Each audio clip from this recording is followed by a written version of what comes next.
Man, just put an awesome day in the books. Today started out with knocking out some busy work, but the big thing that I was able to accomplish was the first opportunity for the whole gospel patrons idea that I've been talking to you guys about.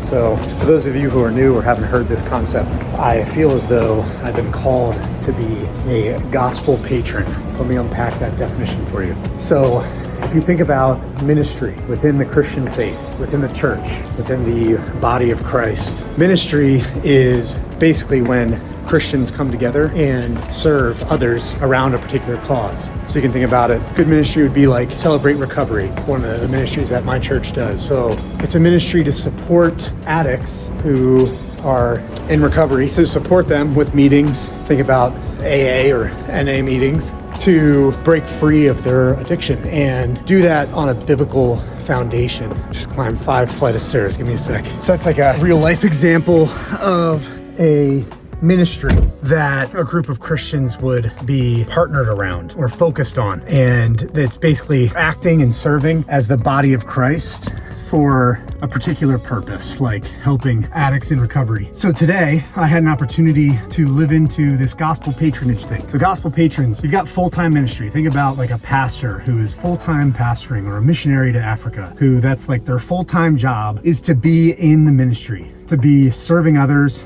to be fully focused on a particular project, priority, or focus of the church. The gospel patron is somebody who partners with that full-time minister to use their resources to support that full-time person. A great example, there's a book about this called Gospel Patrons, but there's a great example that's used in the book for William Tyndale, who was the first person to, not transcribe, oh my goodness, the word's escaping me, basically write the Bible in English. Oh my goodness, I can't remember the word. Translated the Bible into English for the first time. There's a gospel patron behind Tyndale who was a high-powered merchant, had a lot of ships in that day based in England. It was illegal to distribute the Bible in the English language in England at that time. And Tyndale translated the Bible into English, and the gospel patron, who is this merchant, used his resources, both financially funded the printing of those English Bibles, and then used his merchant ships to smuggle those Bibles through his distribution networks for his goods that he was selling. He leveraged those distribution networks to distribute the English Bible. He went to jail for it. It's illegal at that time, but he was a gospel patron. I can't even remember his name right now, but everybody knows Tyndale, who's in the faith, who knows their history, the English Bible. They know Tyndale, and Tyndale was martyred for his efforts. But there's a gospel patron behind this full-time ministry of distributing the Bible in English for the first time. And I feel as though I'm called in this season of my life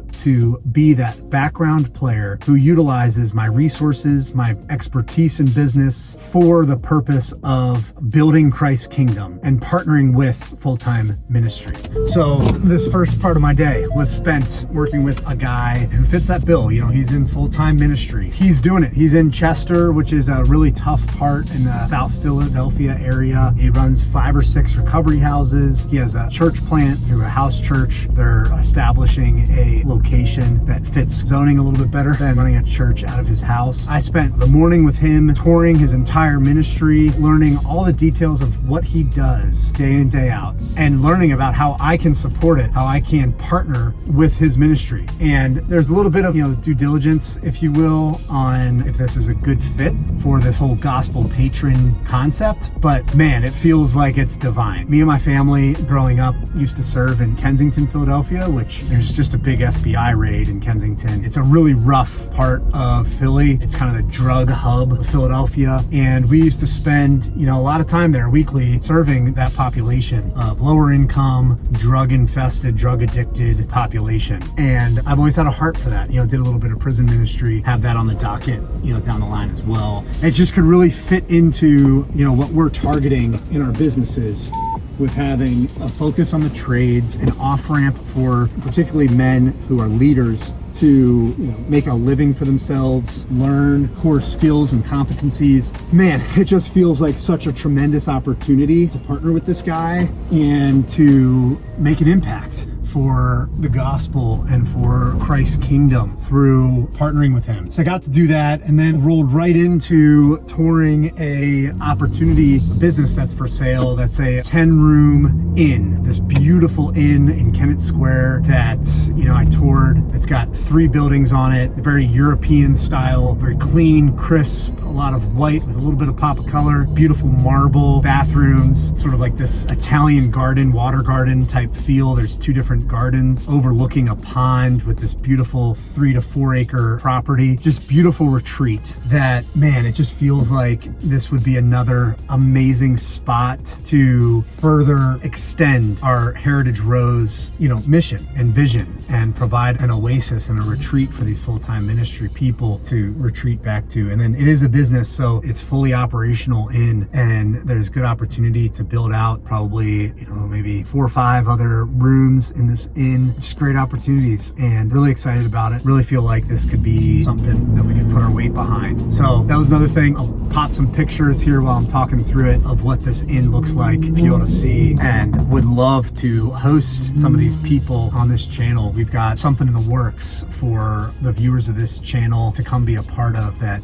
Man, it would just be so sweet to do that as a part of this inn and just serve people really well with hospitality. It's a dream. I feel like the Lord is really orchestrating a few things here together that I'm not surprised. We're also evaluating an HVAC business that's in my hometown and my stomping grounds that I'm really excited about, really the home county that I'm from. That's a great opportunity, and I'll be bringing you through that as well as we evaluate that potential opportunity. One of the things I might do here is break down some of the financials of one of these businesses to help this group see how I think about that and how I evaluate that. And it's really done in a team. It's done, this is not, a one-man army with evaluating these opportunities. There's some great accountants involved. I have a business partner who's done a ton of M&A that I've mentioned on this channel as well, and Heritage Rose. So yeah, just a phenomenal day. Rounded out the day doing a bunch of tactical things for the software business that I'm excited about and see as a good opportunity there too. So excited to bring you along for this journey and some of the things that I'm learning, and just wanted to give you a quick debrief on what this day looked like. And there will be more to come, especially in terms of this gospel patrons idea. I think that there's some expertise that I can bring to this ministry that I'm excited about, and I'm looking forward to that. Really looking forward to bringing you along in the journey. And just so that everyone is aware, my goal in bringing you along in the journey of this gospel patronage is to help